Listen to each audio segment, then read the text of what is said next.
예, 오늘은 요한 2서, 3서 같이 공부하도록 하겠습니다. 요한 1서가 하나님과의 관계를 말하면서 관계의 기초와 관계를 방해하는 거짓교사를 설명했습니다. 그래서 그 거짓교사의 방해를 이기기 위해서는 예수님의 계명을 지켜야 된다. 그것이 사랑이다. 사랑하면 사랑의 공동체에 영원히 거하게 된다. 영생을 얻게 된다. 뭐 이런 내용이었습니다. 그래서 거하라 이런 단어가 많이 나왔죠. 요한 2서는 대적자와의 관계를 어떻게 할 것인가 이걸 주로 이야기하고 있습니다. 그리스도의 교훈에 거하지 않는 거짓 교사들을 집에 들이지도 말고 심지어 인사도 하지 말라. 완전히 배척하고 단절하라 하는 것이 요한 2서입니다. 요한 3서는 동력자와는 어떻게 할 것인가. 순회 선교사를 잘 영접하고 환대하는 것은 교회 지도자가 해야 할 마땅한 일이다. 그래서 수신자인 가이오느가 참 잘하고 있으니까 영접하지 않는 디오드레베를 본받지 말라. 그리고 지금 내가 데메드리오를 보내니까 잘 영접해달라 이렇게 부탁하는 편지입니다. 먼저 요한일서를 보면 처음 시작이 장로인 나는 택하심을 받은 부녀와 그의 자녀에게 편지하노니 하면서 요한일서의 저자가 장로라고 표현을 합니다. 자신을 장로라고 말해도 누구인지 다 아는 유명 인물인 것 같습니다. 그런데 이 장로가 누구일까? 요한 1서와 요한 2서를 비교해 보면 계명에 대해서 이야기를 하고 있고 즉 그리스도에 대해서 이야기를 하고 있습니다. 그리고 사랑과 진리 뭐 이런 것들을 계속 이야기하는데 이렇게 쓰는 글의 그 문체도 비슷하고 주제도 같다면 이것은 동일한 사람이 썼지 않았나 이렇게 볼 수가 있습니다. 실제로 요한 2서는 요한 1서의 요약본이다 이렇게도 말할 수 있을 정도니까 이 관점에서 요한 2서의 저자는 요한 1서의 저자인 사도 요한으로 추정할 수가 있습니다. 외정으로는 2세기 후반에 교부 이레니우스가 요한 2서 7절 유혹하는 자가 세상에 많이 나왔다. 그는 적그리스도다 하는 이 말씀을 인용을 하면서 주의 제자 요한이 말했다라고 했습니다. 또 그런 적그리스도에게 인사하는 자는 그 악한 일에 참여합니다 하는 11절 말씀도 인용을 했다고 그럽니다. 그래서 이것은 요한이 쓰셨다. 쓰여진 시기는 요한 1서를 쓴 연대랑 비슷하지 않나. 그래서 요한 1서를 80년대 후반부터 90년 이전까지로 봤는데 85년 한 90년으로 봤다면 당시에 사도 요한이 에베소 감독으로 있었기 때문에 에베소에서 쓰지 않았나 이렇게 봅니다.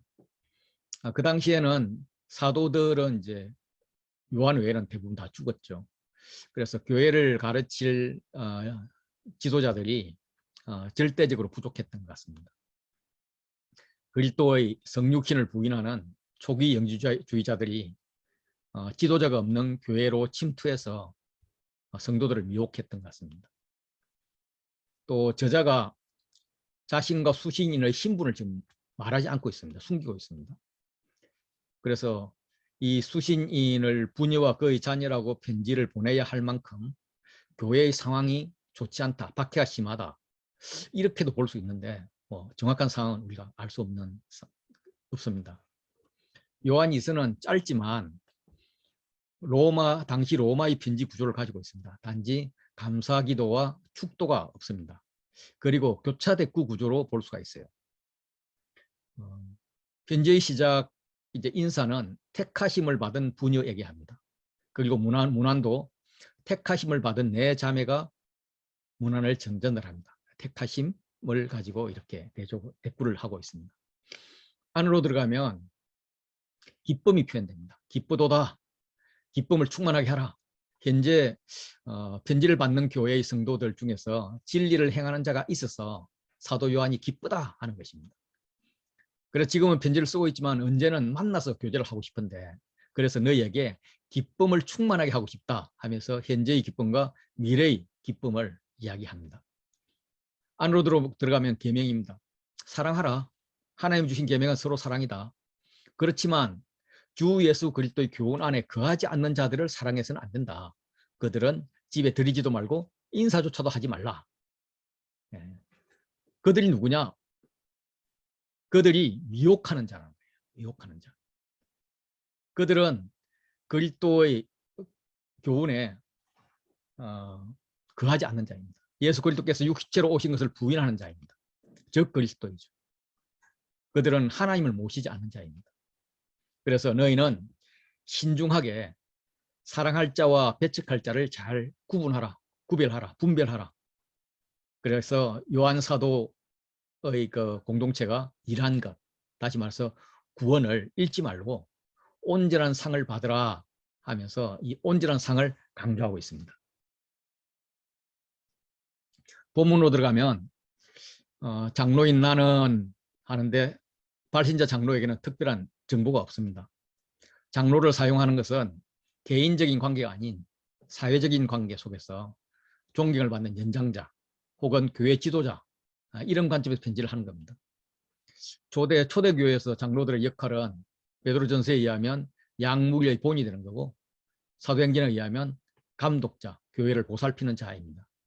이런 역할을 하는 자가 지금 편지를 보내고 있는데, 수신자를 택하심을 받은 부녀와 그의 자녀라고 이야기합니다. 부녀는 아마도 지역 교회를, 자녀들은 성도들을 말하는 것 같습니다.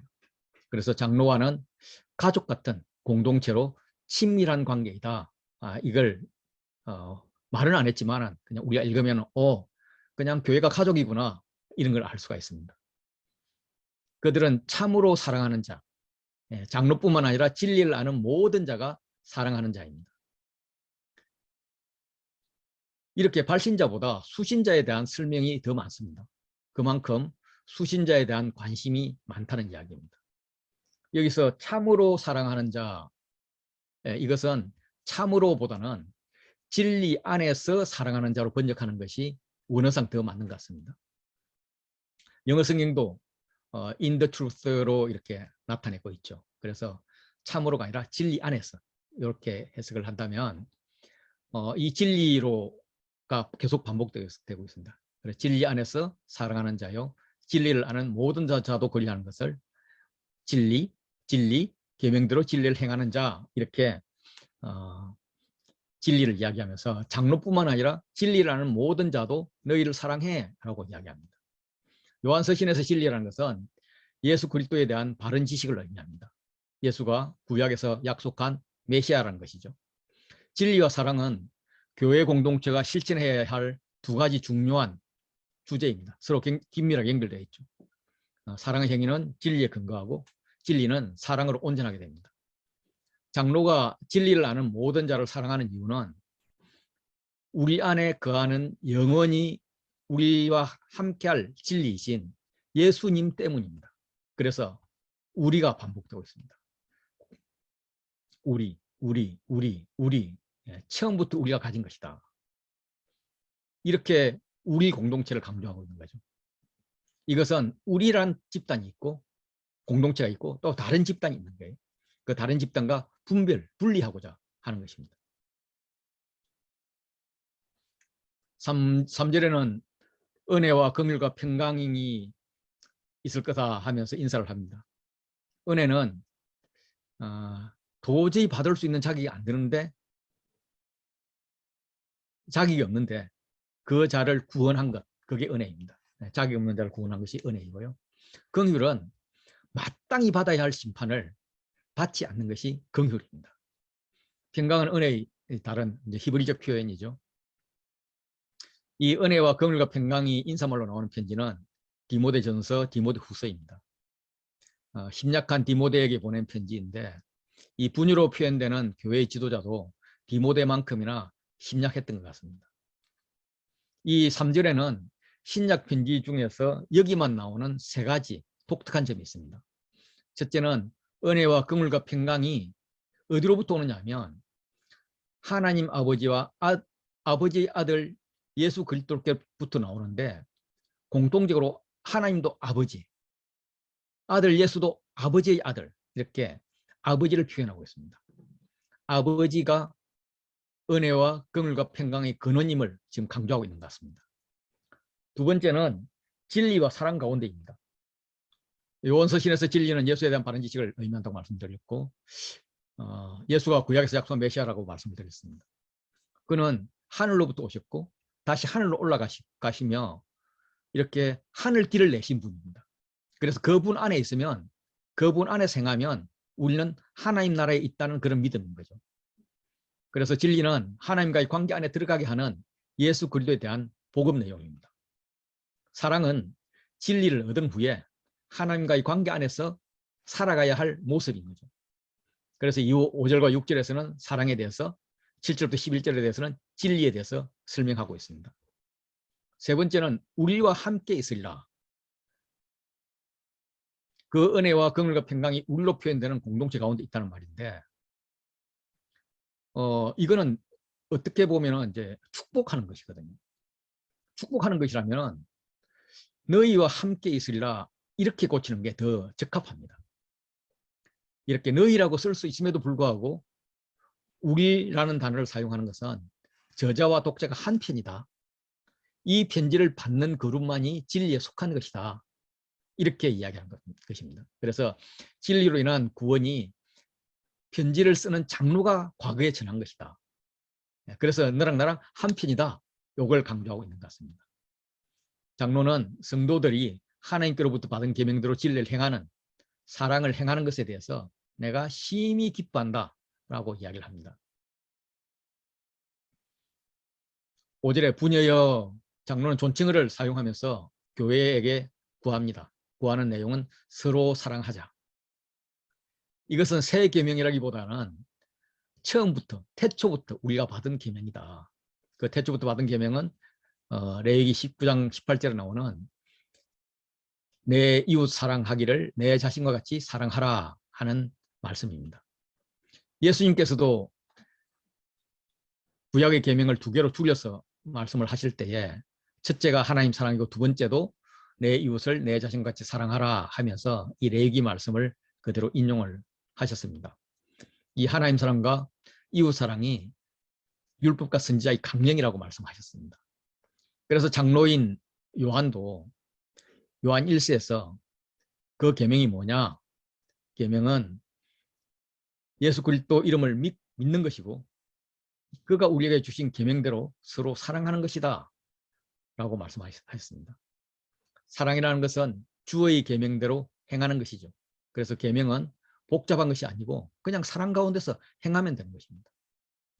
여기 5절에 처음부터, 태초부터라는 단어가 나오는데 6절에도 처음부터 들은 바와 같이 이런 말이 나옵니다.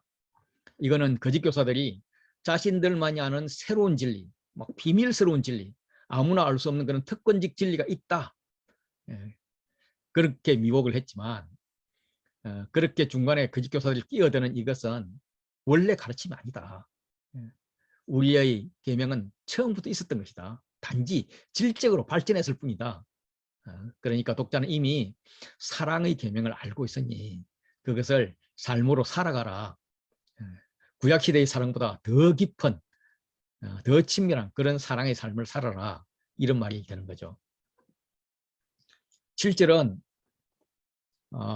적그리스도를 표현하면서 왜냐하면으로 시작을 합니다. 저희 개혁개정에는 빠져 있어요. 영어 성경은 대부분 for가 들어가 있을 거예요. 앞 구절에서 사랑하라는 명령의 연속성상에서 지금 이야기를 하고 있다는 겁니다. 그래서 미혹하는 자가 세상에 많이 나왔으니까 속지 말라. 미혹당하지 말라는 거죠. 미혹하는 자는 예수 그리스도께서 육체로 오심을 부인하는 자입니다. 예수 그리스도께서 십자가에 죽기까지 사랑하신 그 사랑을 부인하는 자, 적 그리스도인 거죠. 1세기 당시에는 거짓 교사를 이렇게 변별하는 방법이 있었는데 그 순회하는 순회 선교사들이, 사역자들이 한 곳에 3일 이상 머물지 않아야 되는데 3일 이상 머물면 이거는 거짓 이단이다 이렇게 판단을 했고, 다른 곳으로 떠날 때 여행에 필요한 금전이나 먹을 것을 뭐 요구하는 것은 당연하다고 볼 수가 있는데 필요 이상을 요구한다면 그것도 가짜였다, 뭐 이렇게 판명을 했다고 합니다. 이 미혹하는 자에 대해서는 요한 1세에서도 경고를 했었습니다. 예수를 시인하지 않는 영, 그가 미혹하는 자이다. 그게 적그리스도의 영이다. 이 적그리스도가 곧 올 거라고 사도들이 이야기를 했는데 지금 벌써 세상에 와 있다라는 겁니다. 1장 5절부터 6절에서 명령한 것은 사랑의 대상이 하나님과 이웃이다. 이웃을 사랑하라 였습니다. 그런데 7장으로 가면은 미혹하는 자가 왔어. 그래서 적 그리스도의 세력 여기까지 사랑해서는 안 된다 하면서 잘 분별할 것을 요구하는 거죠. 그래서 적 그리스도가 나타났으니까 조심하라 라고 이야기를 합니다. 조심해야 할 목적은 두 가지입니다. 하나는 우리가 일한 것을 잃지 말라. 저자가 공들여서 전도한 또 양육한, 그래서 독자는 기존에 가지고 있던 종교나 그런 삶을 버리고 새로운 삶을 살아가려고 무진장 애쓴 것을 잃지 말라는 것입니다. 우리 중에도 믿음의 1세대나 아니면 믿지 않는 자와 결혼했을 때 그 제사나 어떤 관습들의 문제로 얼마나 시달렸는지 그거 생각해 보면 이거보다 훨씬 더 상황이 심각했을 2000년 전의 어려움은 이렇게 우리가 짐작하여 알 수가 있습니다. 독자로 하여금 저자의 편에 계속 머물러 있으라 라고 말하고 있습니다. 두 번째는 온전한 상을 받으라는 거예요. 그 결과는 온전한 상이다. 구원의 완성이다. 하나님과 친밀하고 온전한 관계를 경험하고 영원까지 지속하라 라는 거죠. 자기 의가 지나쳐서 그리스도의 교훈 안에 거하지 않는 자는 다 하나님을 모시지 못합니다. 반면에 교훈 안에 거하는 그 사람만 아버지와 아들을 모시는 것입니다. 요 온전한 상을 받으라, 우리가 이런 것을 잃지 말라 하는 이거는 요한 일서의 전체 교차대구 구조상에서 가장 중심에 있으면서 강조하고 있는 부분입니다. 당시에는 순회 선교사들이 있어서 교회가 순회 선교사를 영접해서 말씀을 듣고 믿지 않는 자들에게 같이 전도하는 그런 것이 이제 일상이었습니다.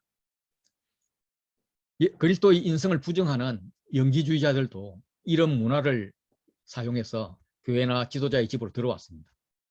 그들이 그리스도의 교훈 안에 거하지 않는 자들이기 때문에 교훈 안에 거하는 그 그리스도의 교훈을 들고 오는 순회 선교사들과는 완전히 달랐습니다. 그들은 하나님을 모시지 못한 채로 육체로 오신 그리스도를 부인하는 적 그리스도였던 거죠. 성도가 이들을 어떻게 대해야 되는가 하는 것을 지금 명령하고 있습니다. 누구든지 이 교훈을 가지지 않고 그리스도의 사랑을 가지지 않고 너희에게 나아오거든 그는 조심해라. 집에 들이지도 말고 인사하지도 말라. 이러면서 거짓 선지자와 엮일 여지조차도 사전에 봉쇄하고자 했습니다.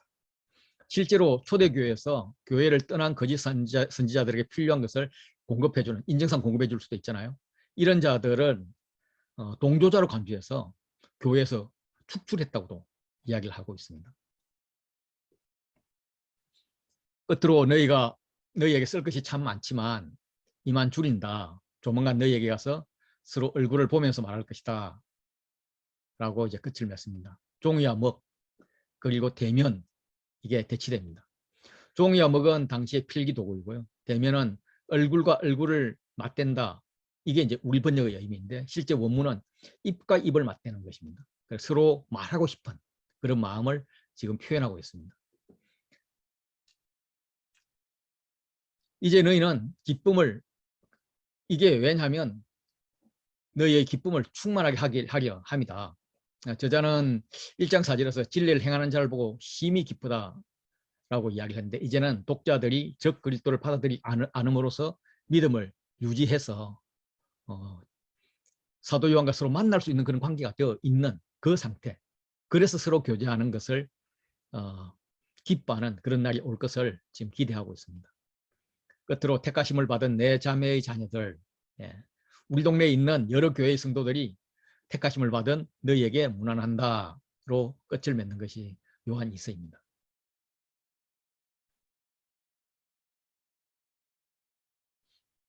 요한 3서로 넘어가면 사랑하는 자여 내 영혼이 잘된것 같이 내가 범사에 잘되고 강건하기를 내가 간구하노라.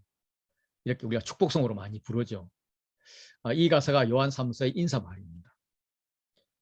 가요를 격려하고 나그네 순회 선교사를 잘 대접하라 하는 편지입니다. 요한 3서는 신약 성경 중에서 유일하게 예수님의 이름이 언급되지 않는 편지입니다. 15개의 짧은 편지에 사랑하는 자여라는 호칭이 3번 등장합니다. 사랑이라는 단어가 6번 반복됩니다. 그만큼 사랑이 흘러넘칩니다. 진리가 5번 등장하고 그것을 정언하고 증거하는 것이 5번 등장함으로써 우리가 이걸 읽으면 예수님이 나오지 않음에도 불구하고 성경이 아니다라는 생각을 들지 못하게 합니다. 그만큼 은혜로운 책이죠. 1장 1절에 의하면 본서의 저자는 장로인 나는 장로입니다. 요한이서와 같은 표현이죠. 그리고 요한 3서에서 다루는 문제의 주제가 1서나 2서와 동일합니다. 사랑, 진리, 이게 요한서신의 양대 축이잖아요. 그 사랑과 진리 안에서 기쁨을 말합니다. 거하다, 속하다, 안에 있다, 이런 표현을 사용하고 있습니다. 그래서 3서도 2서와 1서와 동일한 저자일 것이다, 이렇게 추정을 합니다. 쓰여진 시기도 비슷하겠죠. 그렇다면 80년 내지 90년 혹은 85년 내지 90년 그 사이에 사도 요한이 에베소에서 쓴 편지이다, 이렇게 봅니다. 수신자, 독자는 1장 1절에 사랑하는 가이오라고 명기되어 있습니다. 당시에 가이오라는 이름은 굉장히 흔한 이름이었습니다. 그래서 누구인지 정확히 알 수가 없습니다. 성경에는 요한 3서의 가이오 외에도 3명의 가이오가 더 나옵니다. 첫째는 에베소에서 아데미 신상을 만들어 파는 데메도리오가 이제 바울의 그 선교 활동을 못마땅하게 여겨서 막 폭동을 일으켰습니다. 이때에 바울을 잡아가려고 했는데 바울이 없으니까 대신 잡아간 자가 마게도니아 사람 가이오입니다. 예. 다시 말해서 가이오는 데메도리오에게 죽을 뻔했던 사람이죠. 그리고 이제 두 번째는 바울을 따라서 예루살렘으로 부조를 하고 간 사람 중에서 그 명단이 쭉 나오는데 더베 사람 가이오가 나옵니다. 19장과 20장이 비슷한 시기인데 같은 사람 같이 생각을 했는데 아닌 것 같아요. 앞에는 마게도냐 사람이고 뒤에는 더베 사람이에요. 세 번째는 바울이 세례를 준 고린도 사람 가이오입니다. 바울이 로마서를 집필할 때 그 가이오의 집에 머물러 있었습니다. 이렇게 세 사람이 나오는데 지금 요한 3서가 네 분이죠. 지금 사도행전 19장의 상황이 AD 한 56년, 57년 그 정도 되고요. 로마서가 쓰여졌던 이 시기가 한 57년 혹은 58년 정도 됩니다. 그러면 요한 3서는 85년에서 90년 정도에서 쓰여졌다면 요 시대의 간격이 한 30년 정도 차이가 납니다. 그래서 요한 3서의 수신자인 가이오는 20대에 등장을 했다가 이런 데서 20대에 등장을 했다가 요한 3서에 50대에 등장했다. 자, 이렇게 보기가 조금 까리하죠. 그래서 대부분 학자들은 이 세 분 중에 한 사람은 동일 인물은 아니야. 그래서 제4의 인물이야. 이렇게 봅니다. 요한 3서는 짧지만은 완벽하게 1세기 로마 편지 구조를 가지고 있습니다. 다 들어있는 거죠. 그리고 교차대국 관점에서 보면 첫인사와 끝인사가 있고요. 비어 비다시는 사랑하는 자여 하면서 진리 이야기를 하고 사랑하는 자여 하면서 진리 이야기를 합니다. 이 요한 2세는 사랑하는 자여 하는 게 3번 등장하는데 그 사랑하는 자는 나그네를 환대하는 신실한 가이오입니다. 가이오에게 많은 사람과 진리 안에서 또 공동체 안에서 증명된 데메드리오를 보내니까 잘 영접하라 하면서 가이오를 이야기했고 대꾸가 되어서 데메드리오를 보낸다, 이렇게 이야기를 합니다. 그리고 안으로 들어가면 사랑하는 가이오, 그리고 반대파인 디오드레베, 요걸 대꾸를 시킵니다. 그래서 가이오는 너가 한 것은 정말 신실한 일이야, 이렇게 칭찬을 하고 디오드레베는 비판을 합니다. 진리가 5번, 정언 증거가 5번 등장하는 이 글에서 요한은 진리와 정언을 가이오에게 적용을 하면서 동일한 적용을 받은 데메드리오를 잘 맞아들여 다오라고 부탁을 하는 거죠. 그리고 이제 가운데에 가이오와 같이 순회 선교사를 영접하는 것이 마땅한 일이다. 이걸 통해서 진리를 위해 함께 일하는 자가 되라라고 격려하는 것이 이 요한 3서입니다. 이렇게 진리를 위해서 영접하는 것이 마땅하다. 이게 핵심 단어가 되는 거죠. 자, 시작을 보면 장로는 참으로 사랑하는 자, 진리 안에서 사랑하는 가이오에게 편지를 하면서 축복합니다. 그러면서 장로인 나는 사랑하는 가이오, 참으로 사랑하는 자, 사랑하는 자여 이렇게 하는데 이 사랑하는 자여 내 영혼이 잘된과 같이 내가 범사에 잘되고 강건하기를 내가 간구하노라 이렇게 축복하죠. 여기서 잘되고는 문자적으로 좋은 길로 인도되는 것이고요. 강건하다는 것은 육체적으로 번영과 건강을 유지하는 것입니다. 장로는 가이오에게 너의 영혼이 더욱 진리를 정언하고 그 진리 안에서 신실한 영적 건강함을 누리라 라고 축복하는 겁니다. 저는 한번 이 가이오 때문에 은혜를 받은 적이 있습니다. 완전히 잘못된 묵상이었는데 저는 이제 잡부 왕자였잖아요. 어느 날 요한 3서를 묵상하다가 요한 3서에 나오는 가이오가 탁 눈에 띄었는데 가이오가 이렇게 보이는 거예요. 가짜 그대로 내려고 1을 2로 고치고 O를 0으로 고치니까 0은 1이고 2는 2고 가는 밑에 동그라미를 하나 붙이면 강이 되는 거예요. 그래서 이제 하나님께서는 사랑하는 강두원 곧 하나님이 참으로 사는 강두원에게 편지하노라 요한 3서가 이렇게 읽히는 거예요. 네. 그러고 나서 2절부터는 얼마나 좋은 말씀이에요.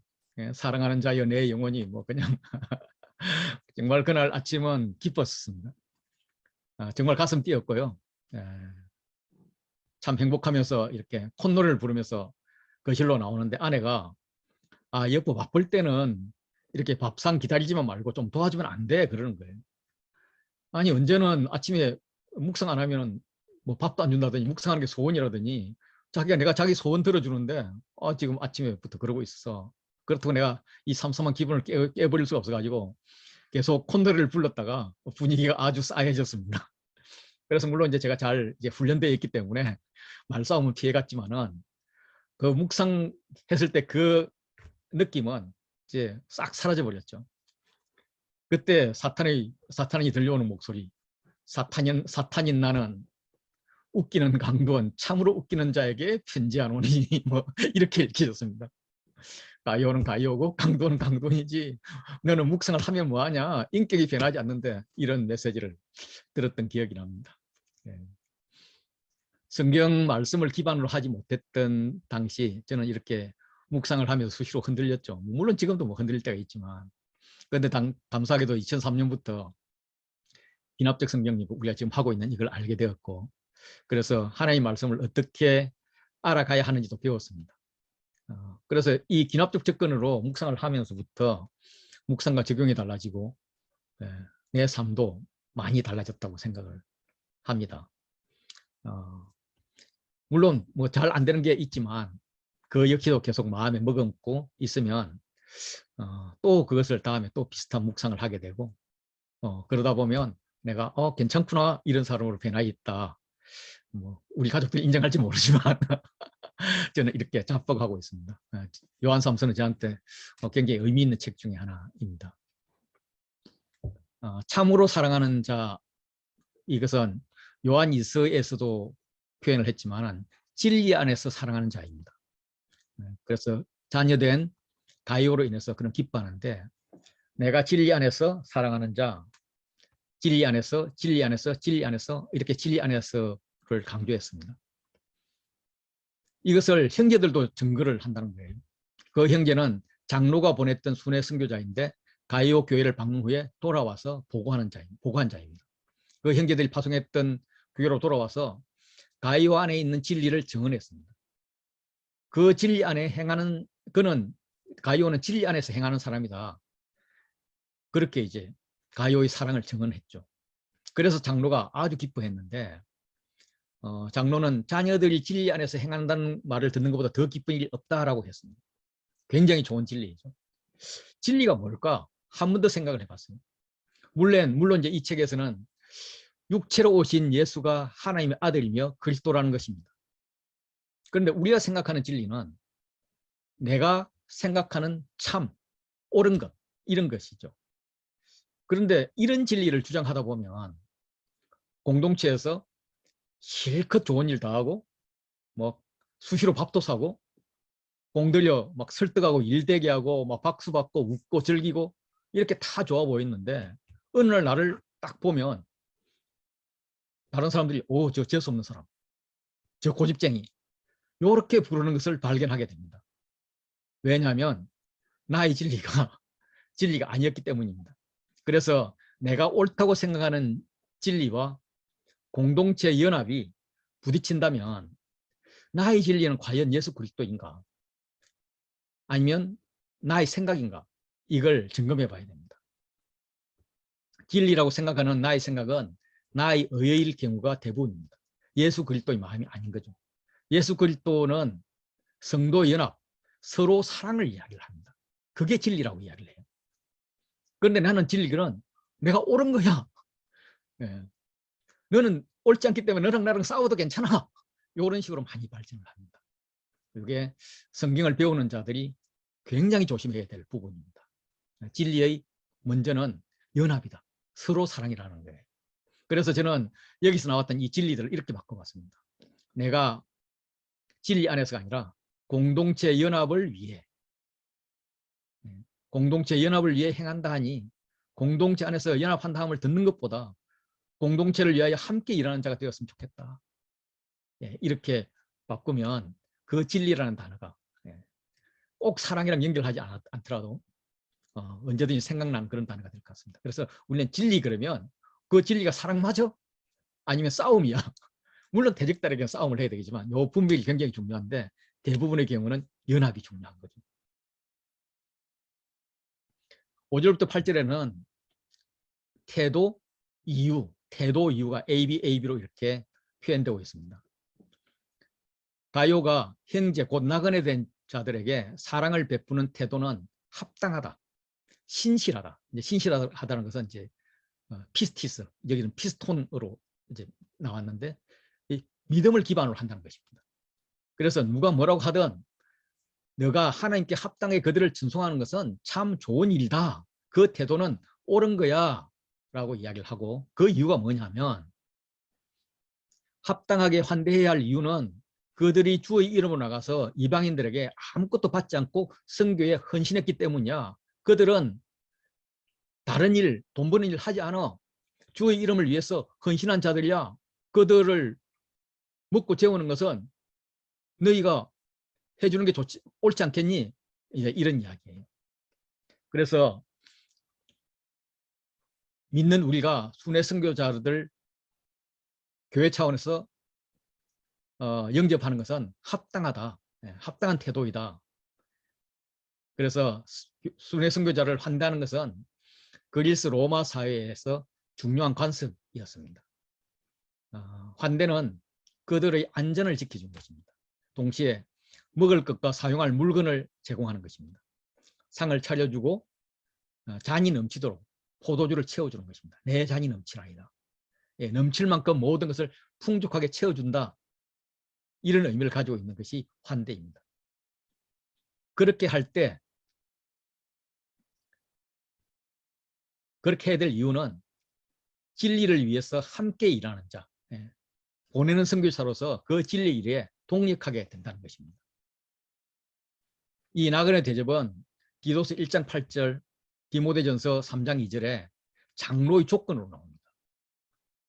지도자의 조건으로 아주 중요한 것인 거죠.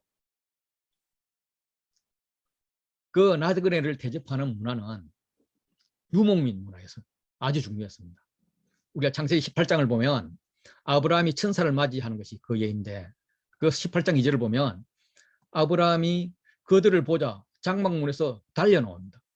그래서 영접하면서 몸을 굽혀서 절하면서 말하기를 주여 당신이 여기에 방문하는 것만 해도 은혜입니다. 내가 은혜를 입었습니다. 이제는 더 은혜를 주십시오. 그냥 가지 말고 좀 머물러 주십시오. 이렇게 애원하다시피 이야기를 하고 있습니다.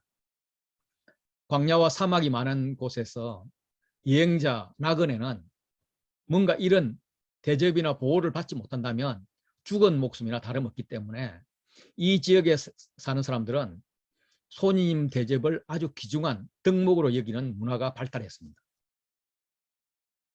손님을 영접하는 그 영예를 차지하려고 막 서로 싸우는 일도 있었다고 합니다. 이 나그네 대접은 단순히 그에게 양식 주고 잠잘 곳 주는 이 정도가 아니라 그 사람의 안전을 책임지는 것이었습니다. 나그네를 영접하는 순간에 그 사람의 적을 나의 적으로 여기는 거죠. 그래서 안전 의무는 대부분 종족들에게 그 나그네가 먹은 소금이 그의 위장에서 분비될 때까지로 규정됩니다. 다시 말해서 그가 우리 집에서 먹었다면 그게 완전히 소화돼서 그 몸에 흔적도 남아 있지 않을 때까지 보호해야 돼, 이런 것이고, 어떤 종족에게는 사흘 동안 해야 돼. 떠난 후에도 150km 정도를 벗어나지 않았으면 계속 보호할 책임이 있어. 이렇게 인식되었다고 합니다. 창세기에서 룻 이야기, 그리고 사사기에서 그 기반 오인이 자기 집에 들어온 손님을 보호하기 위해서 막 자신의 딸을 이렇게 내어준다, 이런 말을 하잖아요. 이런 모습이 그만큼 손접대에 대한 이야기입니다. 그래서 구약 성경은 이런 문화적인 요소로 인해서 손님 대접하는 것을 의인으로 여겼고, 하나님은 나그네를 보호하시는 분이고, 또 나그네를 보호하지 않고 압제하는 자들은 죄인이라고 그렇게 규정을 했습니다.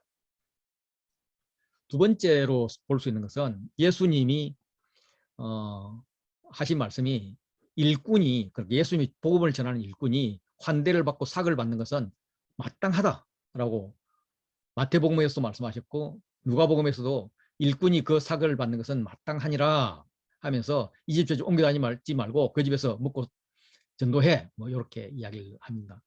그래서 초대교회는 하나님을 전적으로 의지하고 순회하면서 복음을 전하는 순회 선교사들이 많았습니다.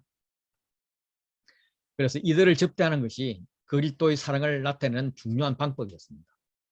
그리스도인은 하나님을 사랑하고 이웃을 사랑하는 사람들이죠. 더욱이 하나님의 말씀을 전하는 사람들, 이웃보다 더 사랑해야 될 사람인 거죠.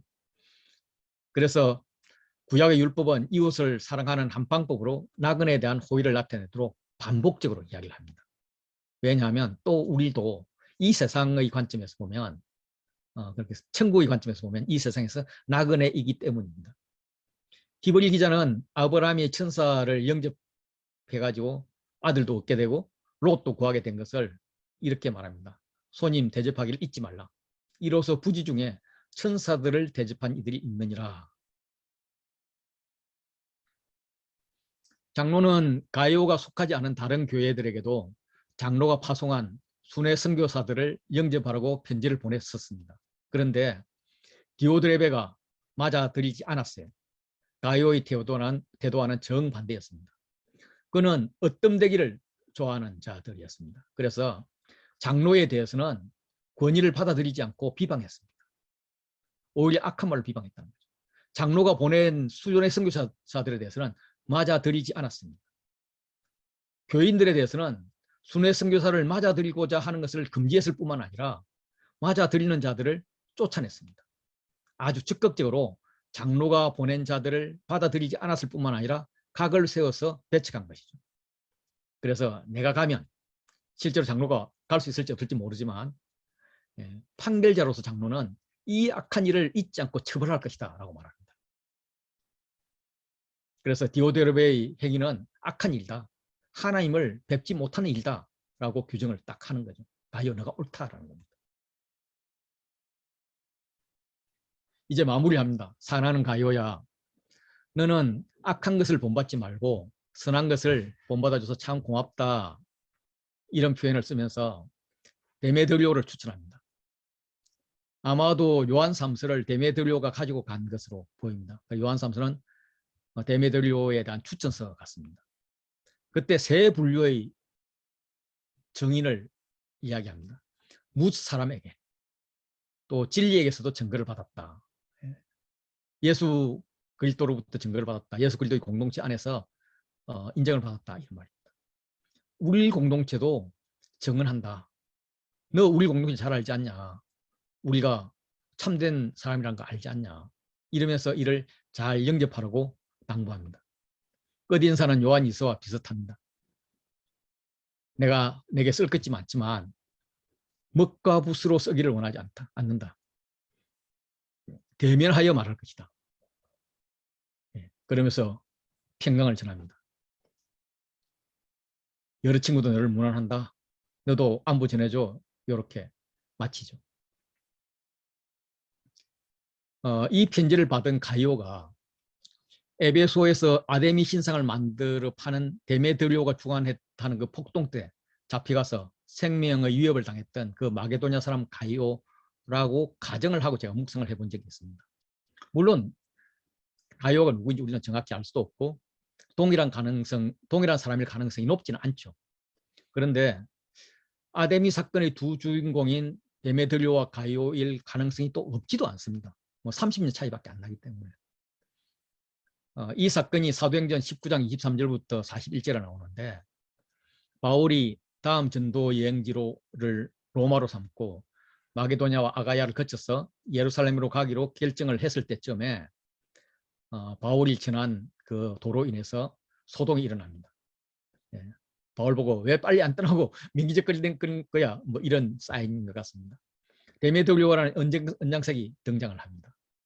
그는 바울 때문에 자신들의 영업이 아주 잘 안 되니까 또 아데미 신전도 무시당하니까 그래서 선동을 합니다. 흥분한 군중들이 소요를 일으키고 바울을 잡으려고 했는데 바울이 안 보이니까 가이오하고 아리스타고를 붙들어서 연극장으로 데리고 갑니다. 서기장이 무기를 진정시키고 사건을 마무리했지만 바울은 에베소를 떠나게 되는데 여기 나왔던 가이오의 입장이 되어보면 존경하는 사도 요한의 편지를 갖고 온 자가 과거에 자신을 그렇게 죽이려고 했던 못된 짓을 했던 은장색 데메드리오라니까 이 편지를 읽을 기분이 싹 잡혔을 것입니다. 그렇지만 편지를 읽기 시작하면서 그의 막은 마음이 녹아져 갔을 것이고 사도 요한을 통해서 자기에게 부어줬던 그 하나님의 사랑이 막 쏟아져 왔을 거예요. 너가 디오드레베의 그 박해도 불구하고 참 잘하고 있다. 사랑한다. 막 이렇게 격려하면서 지금 다시금 사랑을 실천했으면 좋겠다. 그래서 결단하지 않았을까. 순종하겠습니다. 데메드리오 역시도 순회 선교자로서 하나님의 사역자로서 제가 인정하고 과거를 용서하면서 영접하겠습니다. 뭐 이러지 않았을까. 그렇다면 이 요한 삼서는 빌레몬서 못지않은 용서와 사랑의 책이 되는 거죠. 저는 이런 묵상을 해왔습니다. 뭐 별로 도움되지 않고 쓸데없는 거라고 생각도 되지만 그때 저는 굉장히 은혜를 받았고요. 어쨌든 이 데메드리오와 가이오가 사도행전 19장과 요한 3서가 동일 인물이라는 걸 한번 맞춰보려고 문장 예를 썼는데 다들 아니라고 그러더라고요. 요한 1서하고 다음에 이제 2서 3서가 나오고 4서 5서가 없어요. 2서 3서에서 앞으로는 편지가 아닌 대면하여 말로 교제하고 싶다라고 했는데 이후에는 대면 교제했기 때문에 4서 5서가 없을까? 아니면 대면할 환경이 어려워져서 짧은 편지가 부족해서 아주 긴 글을 썼을까? 그래서 요한계시록, 요한복음이 남겨졌을까?